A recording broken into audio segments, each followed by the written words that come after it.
할렐루야. 우리 서로 인사하겠습니다. 사랑합니다. 축복합니다. 한 번 더 인사하시죠. 사랑합니다. 축복합니다. 아멘, 아멘. 여러분들을 축복합니다. 하나님의 은혜와 평강과 복이 여러분과 여러분의 가정에 영원하기를 축복합니다. 사순절을 지내고 있습니다. 그래서 오늘부터는 사순절, 예수 그리스도께서 우리에게 주신 복음의 말씀에 대해서 4주 동안 말씀을 나누고 또 종료주일을 당하여 그리고 또 그 후에 고난주간과 부활절을 지나가면서 하나님의 말씀들을, 교회력과 관계된 말씀들을 드리려고 합니다. 오늘 첫 번째 설교는 거듭나야 된다라고 하는 것입니다. 거듭나야 된다. 현재 88세가 되신 카톨릭의 프란치스코 교황이 폐렴으로 병원한 지 30일째가 되었습니다. 병세가 호전되고 있다고 하니 건강한 몸으로 퇴원하시면 좋겠습니다. 그런데 지난 9일 교황이 병원에 입원해 계시는 동안에 그 소셜미디어에 2018년도에 이탈리아의 한 성당 뒷뜰에서 촬영된 영상이 다시 이렇게 올라오고 있다고 합니다. 뉴스에도 그런 게 올라왔지요. 초등학교 저학년으로 보이는 에마누엘레라고 하는 소년이 교황에게 뭔가 이렇게 물어보려고 하다가 눈물을 터뜨리는 장면이 있는데, 그것을 지켜보던 교황이 그 아이를 따뜻하게 다독인 후에 귓속말로 대화를 나누었습니다. 에마누엘레라는 아이가 이렇게 묻습니다. 우리 아빠는 착한 분이셨어요. 저와 제 형제에게도 세례를 받도록 해주셨어요. 그런데 제 아빠는 하나님을 믿지 않고 돌아가셨는데 천국에 갈 수 있을까요? 라고 물었어요. 참 이럴 때는 대답하기가 좀 난감하죠. 그러자 이제 아이의 질문을 받은 교황이 이렇게 말합니다. 아들이 아버지를 좋은 사람이라고 말하는 것은 참으로 아름다운 일이다. 그렇죠. 이런 어린아이를 둔 아버지는 위대한 사람이었을 거다라고 칭찬을 하면서 주변에 모인 사람들에게 이렇게 물었습니다. 여러분, 하나님이 착한 사람을 저버릴 수 있을까요? 하나님이 자기 자녀를 버리실까요? 라고 물었고 청중들은 아닙니다 라고 대답을 했죠. 교황이 이렇게 말했습니다. 이것이 바로 하나님의 답이다. 하나님은 내 아버지를 자랑스럽게 여기셨을 것이라고 말하고 아버지를 위해서 기도해라 이렇게 말했죠. 천국에 간다 안 간다고 하는 대답은 없었어요. 참 묘하게 대답을 한 거죠. 그 후에 이탈리아의 한 신문의 주인이 프란치스코 교황에게 편지를 보냈어요. 무신론자가 죄를 지으면 신에게 용서받을 수 있습니까? 이런 질문이었어요. 교황이 이렇게 대답했어요. 누구든지 진지하게 참여하는 마음으로 용서를 구하면 신의 자비에는 한계가 없다. 이렇게 말했어요. 자, 보세요. 구원에 대한 이야기를 묻고 있고 천국 가는 이야기를 하고 있는데 교황은 계속하는 답변의 주된 내용은 뭐냐면 착한 삶, 그리고 훌륭한 아버지, 그리고 진정으로 참여했으면 이렇게 말을 했지만 그 어느 구석에도 예수 그리스도를 믿어야 된다라고 하는 내용은 하나도 없었어요. 그렇죠? 우리가 어떤 일을 당하거나 어떤 말을 들을 때 분별력이 있어야 돼요. 자, 구원에 있어서 믿음만이 아니라 행위와 선행, 연옥을 강조하는 카톨릭에서는 그렇게 말할 수 있어요. 자기들이 그렇게 교리를 만들어 두었으니까요. 그러나 성경을 가르침은 그렇지 않습니다. 인간의 행위와 공로로는 어떠한 공로가 있다 할지라도 어떠한 선행이 있다 할지라도 인간의 방법으로는 구원 얻을 수 없다. 이게 성경의 가르침이지요. 구원은 오직 예수 그리스도를 믿는 믿음으로만 가능한 것입니다. 인간은 아담의 범죄 이후로 죄악에서 벗어나지 못하고 있기 때문에, 그리고 그 죄를 용서받으려면 예수 그리스도의 십자가의 은혜를 받아야 가능한 줄로 믿습니다. 오늘 본문의 이야기는 니고데모가 예수님을 찾아온 이야기로 시작이 됩니다. 이 이야기는 참으로 흥미로운 게, 니고데모는 율법의 상징입니다. 예수님은 은혜의 상징입니다. 율법의 상징이었던 니고데모가 자기의 구원의 문제를 해결하지 못하고 은혜이신 예수 그리스도에게 찾아와서 구원의 은혜를 얻는 이야기가 오늘의 말씀입니다. 또 이렇게 이해할 수도 있습니다. 율법의 전통 속에 살아가던 인간들의 삶과 모습들이 자기들의 모습과 자기들의 행위로 구원받지 못한다는 걸 깨닫고 하나님이신 예수 그리스도, 그죠? 하나님에게 찾아와서 율법이 해결하지 못하는 것을 하나님께 찾아와서 어떻게 해야 구원받는 것이 옳습니까? 라는 질문과도 같은 것입니다. 예수님은 물과 성령으로 거듭나지 아니하면 하나님의 나라를 볼 수 없다라고 말씀하셨죠. 자, 말씀을 처음부터 조금 더 풀어내려가면, 니고데모는 유대인의 중에서도 최고의 법정이었던 산헤드린 공회의 의원이었습니다. 산헤드린은 입법, 사법, 행정의 3권을 한 손에 거머쥐고 그 안에서 모든 걸 결정하는 최고의 기구입니다. 우리나라 국회의원보다 더 높은 기관이 당시에 산헤드린이었습니다. 니고데모는 존경받는 사람이었고 가장 높은 지위 중에 하나에 이르렀던 정말로 훌륭한 사람이었죠. 그런데 그는 바리새인이라고 하였습니다. 바리새인은 구별됐다, 그런 뜻이죠. 다른 사람과는 내가 다르게 살아, 이런 거죠. 그래서 분리주의자라고도 말합니다. 바리새인들은 일반 사람과 다르게 철저하게 자기를 정결하게 하며 살았습니다. 그들은 율법을 철저하게 지켰고 물질 생활에도 청렴하며 깨끗했고 온전한 10의 1조를 드렸습니다. 10의 1조를 드리는 것만이 아니라 그들은 박하와 회양과 근처의 11조까지 드리는 아주 엄격하고 철저한 사람들이었습니다.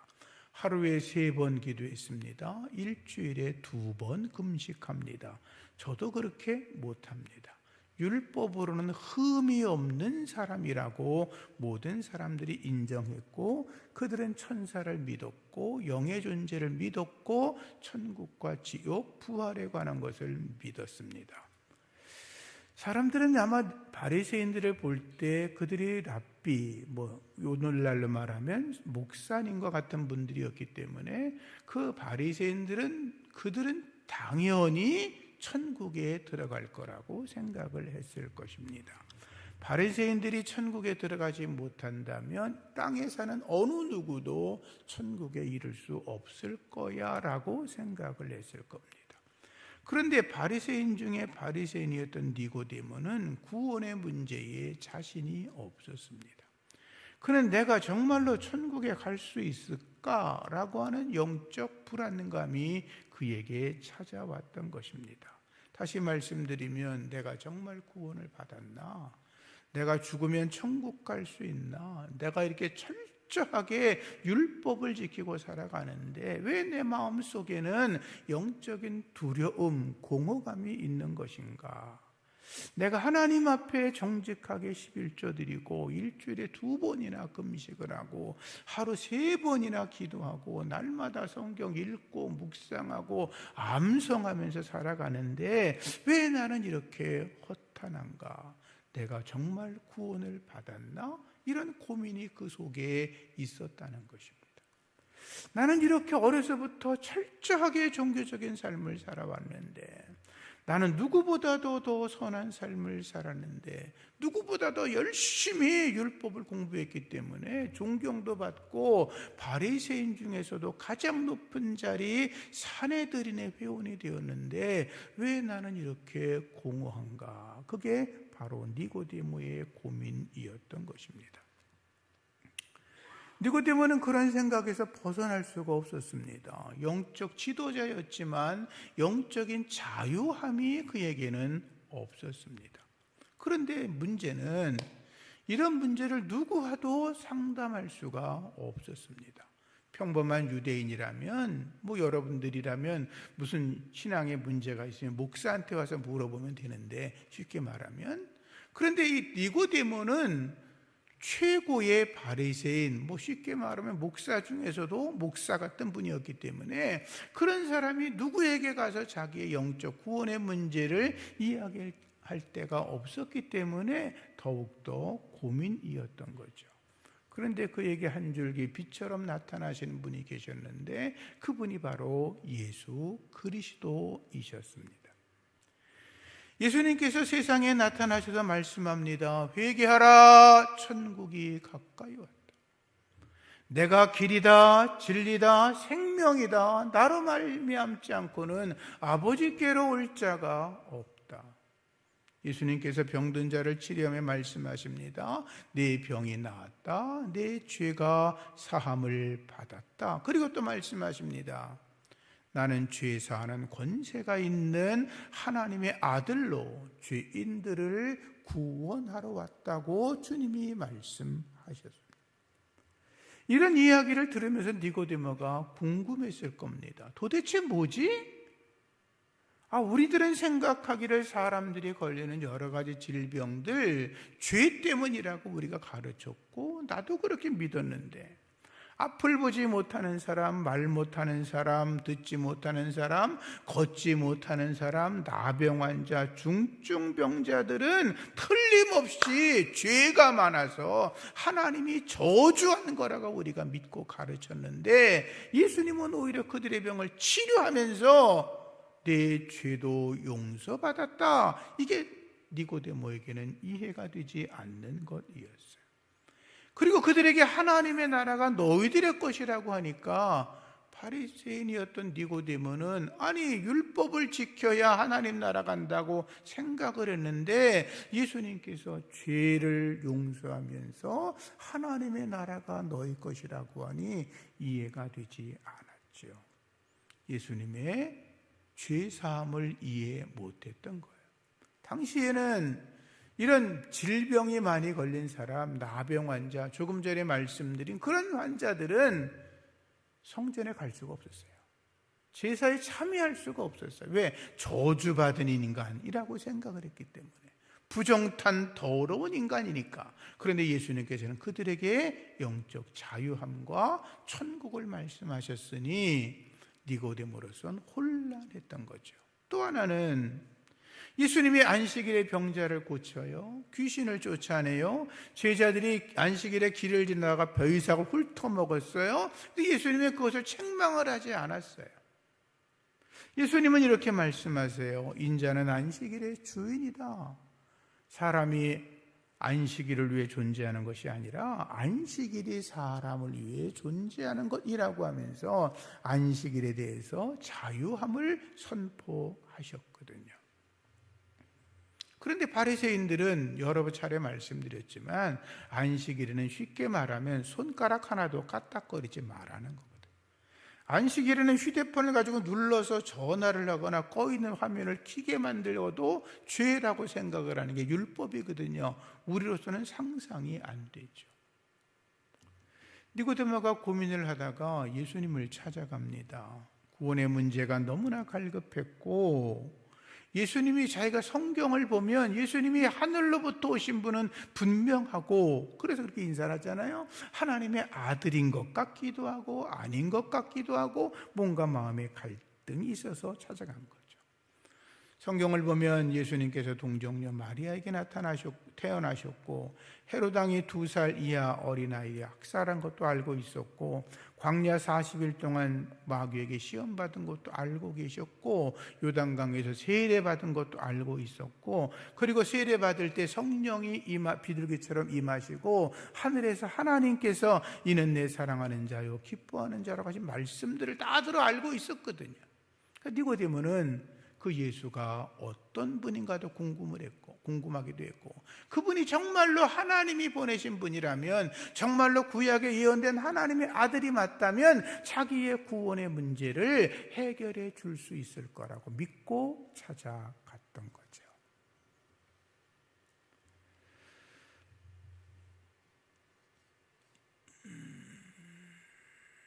니고데모는 성경을 읽으면서 이사야서에 처녀가 잉태하여 아들을 낳을 것이요 그 이름을 임마누엘이라 하리라 예언의 말씀을 알고 있었죠. 이사야서를 읽으면서 한 아기가 우리에게서 낳고 한 아들을 우리에게 주신 바 되었는데 그 어깨에는 정사를 메었고 그 이름은 기묘자여 모사요 전능하신 하나님이요 영전하신 아버지요 그리고 평강의 왕이다 라는 말씀도 알고 있었죠.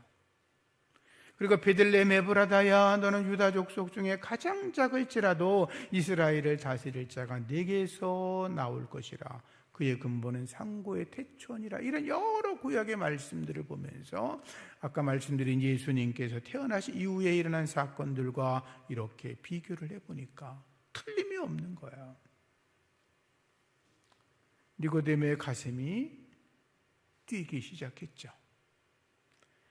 마치 광산에서 금맥을 찾은 사람처럼 마치 사막에서 오아시스를 찾은 사람처럼 망망대해에서 자기를 구원해 줄 배를 만난 것처럼 흥분했죠.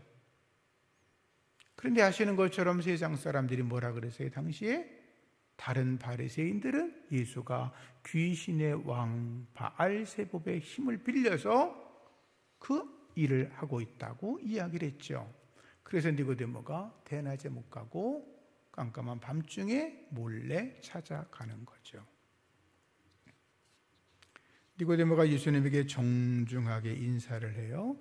랍비여, 우리가 당신은 하나님으로부터 오신 선생님인 줄로 압니다. 하나님이 함께하지 않는다면 당신이 행하시는 이 표적은 아무도 할 수가 없지요 라고 인사를 합니다.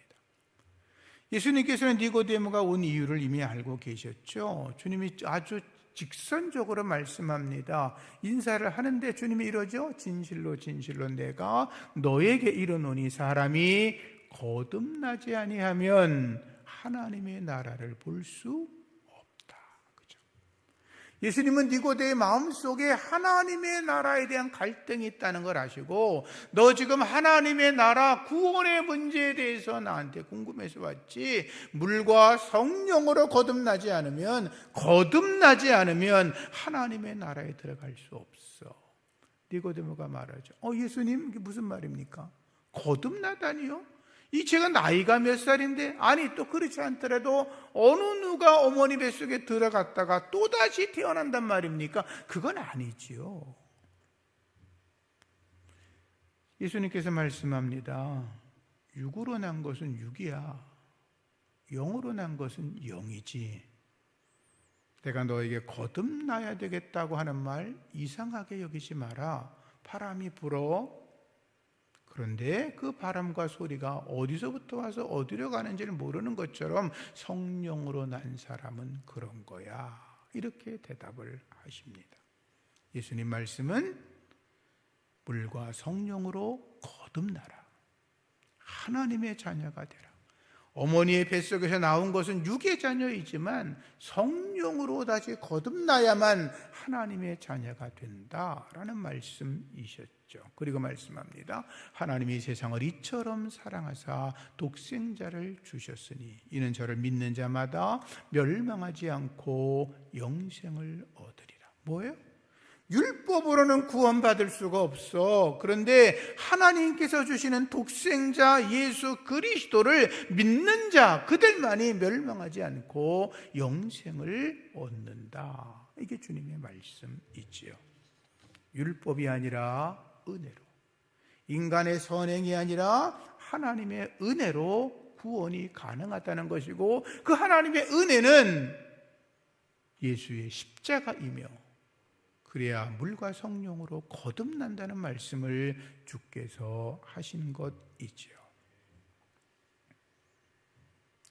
사람이 거듭나야 되는 이유가 5가지가 있습니다. 첫째, 인간은 영적으로 죽어 있었기 때문입니다. 사람은 영적인 사람, 육적인 사람으로 구별할 수 있습니다. 우리는 누구나가 다 부모에게 태어났죠. 육적으로 태어났어요. 근데 우리는 한 번 더 태어나야 합니다. 그걸 성령으로 태어난다라고 이야기를 하죠. 영적인 인간이 되는 것입니다. 예수 그리스도를 나의 죄로 영접하고 성령으로 내가 은혜를 받아 거듭나면 육적인 삶 속에 있었던 허물과 죄로 죽어있던 내가 변화됩니다. 성령의 사람, 하나님의 자녀, 거듭난 백성이 되는 것입니다. 육신의 사람은 그 심령에 하나님이 없습니다. 아무리 착하게 살아도 그 속에 하나님의 영이 없으면 아무것도 아닌 것입니다. 예수의 생명이 그 속에 없습니다. 육신은 살아있지만 영혼은 죽어 있습니다. 그래서 무신론자들이 하나님이 없다라고 말하는 것입니다. 왜? 그 속에 하나님의 영이 없기 때문이지요. 그러나 그들이 예수를 나의 주로 영접하게 되면 그 속에서 새 생명이 자라납니다. 새 생명이 자라면서 자기도 모르게 고백합니다. 예수 그리스도가 나의 주님이라고 고백합니다. 새로운 피조물이 되었기 때문입니다. 성령이 그 안에서 역사하기 때문에 그는 예수 그리스도가 나의 주라 고백을 하면서 믿음 안에서 살아갑니다. 자기도 모르게 변화된 인생을 살아가기 때문입니다. 영적으로 죽어 있는 사람은 허물과 죄 가운데 살아갑니다. 세상의 쾌락을 즐깁니다. 하나님의 일을 방해합니다. 세상 풍속을 따라 살아갑니다. 세상의 유행, 세상의 사상, 철학, 풍조를 따라갑니다. 하나님 말씀이 아니라 자기 소견에 옳은 대로 살아갑니다. 공중권세 잡은 자 마귀와 사탄의 영을 따라갑니다. 우상을 섬기고 점치러 다니고 악한 영에게 도움을 청하고, 그리고 오히려 창조주 하나님을 오히려 멸시하고 조롱합니다. 육체 욕심을 따라 살아갑니다. 정결하려고 하지 않습니다. 그리고 자기 마음대로 쾌락을 즐깁니다. 세상 사람들 가운데는 먹자, 마시자, 죽자, 이게 슬로건인 사람들도 있죠. 그들을 본질상 진노의 자녀라고 성경은 말합니다.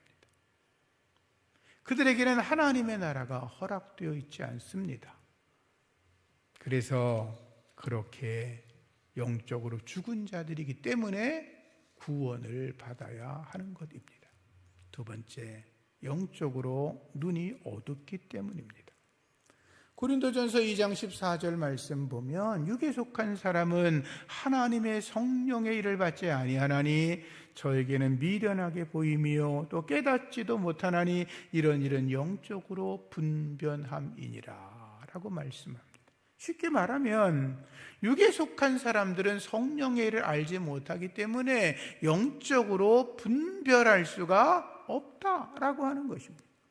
그래서 예수님께서 육으로 난 것은 육이고 영으로 난 것은 영인데 내가 너에게 거듭나라고 한 말이 이해가 안 되지. 이해가 안 될 수밖에 없어. 너는 여전히 율법 속에서 육체가 어떻게 살아가야 되는 것만 관심이 있었잖니. 너희들이 만들어 놓은 율법의 전통은 이미 하나님의 율법과도 이미 다른 건데, 너희가 율법의 전통 속에서 613가지를 날마다 어떻게 지킬까만 고민하고 있지만 그 영적으로 분별력이 없어 그래.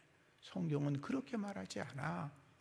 영으로 거듭나지 않으면 하나님의 백성이 될 수 없다고 거듭 말씀하고 있는 거죠. 영이 죽었으니 영적인 눈과 귀도 죽어 있는 것이다 하는 거죠. 최고의 율법학자였던 사도 바울도 예수님 만나기 전에 그는 율법에 정통한 사람이었지만, 최고의 학부에서 공부한 사람이었지만, 그에게 문제는 뭐예요? 성령으로 이를 판단한 게 아니라, 성령으로 말씀을 본 게 아니라 인간의 판단과 생각을 가지고 성경을 막 쪼개다가 하나님의 참된 은혜를 발견하지 못한 거잖아요. 그 부활의 주님 만난 이후에야 비로소 내가 그 많은 거 공부했던 게 다 헛거였구나, 그 모든 것의 열쇠가 예수님에게 있었구나라는 걸 비로소 발견하고 주님의 제자가 되는 거 아니겠습니까? 영적인 눈과 귀가 여러분들에게 활짝 열리기를 축복합니다. 세 번째, 부모에게서 태어난 사람은 하나님의 자녀라고 말할 수 없기 때문입니다. 질문하겠습니다. 목사가, 제가 구원받았죠. 구원받은 제가 구원을 받았는데, 제가 아들을 낳거나 딸을 낳으면 그 아이들이 자동적으로 구원을 받습니까? 그렇지 않죠. 그래서 이런 말이 있습니다. 하나님에게는 손자는 없다. 다 자녀뿐이다. 왜냐하면 구원은 개인적인 것이기 때문이다. 이런 말이 있어요. 세상에는 하나님의 자녀와 마귀의 자녀가 있을 뿐이에요. 부모에게 태어났다 할지라도, 믿음 좋은 부모님, 목사님, 장로님, 권사님, 여러분들에게 태어났다 할지라도 그 자녀도 예수를 나의 주로 영접하지 않으면 구원이 없다는 것이 성경의 가르침이죠. 그래서 우리의 자녀들을 부지런히 전도하셔서 인생의 고통 속에 빠지기 전에 예수를 나의 주로, 개인적인 나의 주로 영접하게 해야 되는 것은 부모님들에게 주어지는 거룩한 책임인 것입니다. 네 번째, 사람은 자기 자신을 변화시킬 능력이 없습니다. 죄인은 자기를 변화시켜서 의롭게 만들 수가 없어요. 이렇게 표현하면 좀 이상하지만, 돼지가 자기의 몸을 막 더럽히고 나면 자기의 몸을 깨끗하게 만들 방도가 없어. 늘 주변이 더러운 것일 뿐이니까. 물론 물이 있다면 들어가 씻고 나오면 되겠지만 그럴 환경이 안 되잖아요. 우리가 죄인이기 때문에, 죄인 중에 괴수이기 때문에, 흉측한 죄인이기 때문에 우리의 죄를 스스로 씻어낼 능력이 없어요. 우리의 죄는 오직 예수의 십자가로만 씻겨지는 줄로 믿습니다. 다섯 번째, 사람이 영적으로 거듭나야 되는 것은 필수 조건이기 때문에 그래요. 구원받으려면 거듭 말씀드리지만 물과 성령으로 거듭나야 하나님의 나라를 볼 수 있다라고 하였어요. 하나님의 나라에 들어가는 필수 조건이 물과 성령으로 거듭나는 것, 예수를 나의 주로 영접하는 것이죠. 세상에 그 어떤 방법으로 될 수가 없어요. 그러니까 니고데모가 율법으로 완전한 사람이었지만 자기 딴에는 자기들이 율법보다 더 어려운 조항을 만들어서 철저하게 지키고 있는 자였지만 자기의 구원에 대해서 고민하고 있다가 주님을 만나 성령의 은혜를 받으니까 구원의 문제가 해결된 거 아니겠어요? 우리가 예수 믿어야 구원을 받고, 예수 믿어야 거듭나 다시 태어나고, 성령의 은혜로 영적 눈이 열려 부활의 참된 영적 기쁨을 노래하게 될 줄로 믿습니다. 여러분들은 예수 이름으로 거듭난 줄로 믿습니다. 아직 아닌 분도 혹시 계시다면 예수 이름으로 거듭나시기를 바랍니다. 거듭난다는 건 다시 정리하면 예수의 피로 새롭게 되는 것입니다. 예수의 피로 죄 용서받는 겁니다. 예수 그리스도의 의로 옷 입게 되는 것입니다. 그래서 의롭다 여김을 받았다. 아까 우리 집사님도 기도하셨어요. 의롭다 여김을 받았다. 새로운 피조물이 되는 거예요. 인간의 탐욕으로 가득한 인간의 삶이 아니라 하나님이 기뻐하시는 새로운 영적인 삶을 살아가려고 나도 모르게 변화되어 가고 있는 거죠. 새롭게 되는 거예요. 거듭난다고 하는 건 우리의 힘으로 되는 게 아니니까 하나님의 은혜로 되는 것이니까 이거를 흔히 신적인 변화라고 이야기를 합니다. 하나님의 성령에 의해서 어머니 뱃속에서가 아니라 위로부터 다시 태어났다는 거죠. 신적인 은혜로, 신적인 변화, 하나님의 은혜로 변화되었다, 그 말이죠. 성령 안에서 거듭난 여러분들, 하나님의 자녀된 감사함으로 살아가시기를 축복합니다. 세 번째, 거듭났다는 건 하나님의 자녀가 되었다는 것입니다. 물론 우리의 부모님들이 계시죠. 그러나 우리의 부모님은 또 한 분이 계신데 그분이 하나님이십니다. 거룩한 은혜 속에서 하나님을 아바, 아버지라고 우리가 부르며 살아가고 있지 않습니까? 하나님의 자녀됨의 권세가 여러분에게 있는 줄로 믿으시고 세상 속에서 담대하게 살아가시기를 바랍니다. 사람들 중에 그런 분이 있죠. 내가 어떤 사람인데 나를 건드려. 어떤 사람들은 그러더라고요. 우리 집안이 어떤 집안인데, 이런 분도 있더라고요. 우리나라에도 모든 사람이 평등하다 그래도 귀족처럼 살아가는 귀족 그룹이 있잖아요. 그죠? 어느 나라나 다 그러죠. 사람 사는 세상은. 자기를 아무리 대단하게 한다 할지라도 그보다도 귀한 것은 내가 하나님의 아들이 되고 하나님의 딸이 되었다는 것입니다. 그 믿음으로 세상을 자신 있게, 그런 걸 자존감이라 그래요. 그리스도 예수 안에서 자신감을 가지고 살아가는 여러분 되기를 주의 이름으로 축복합니다. 우리는 하나님의 자녀입니다. 혹시 여러분 가운데 아직도 물과 성령으로 거듭나지 아니한 분 계시다면, 아직도 내가 구원의 문제에 대해서 혼란이 오는 분이 계시다면 오늘 예수를 나의 주로 영접하고 성령 안에서 새로운 피조물로 세워지기를 주의 이름으로 축복합니다.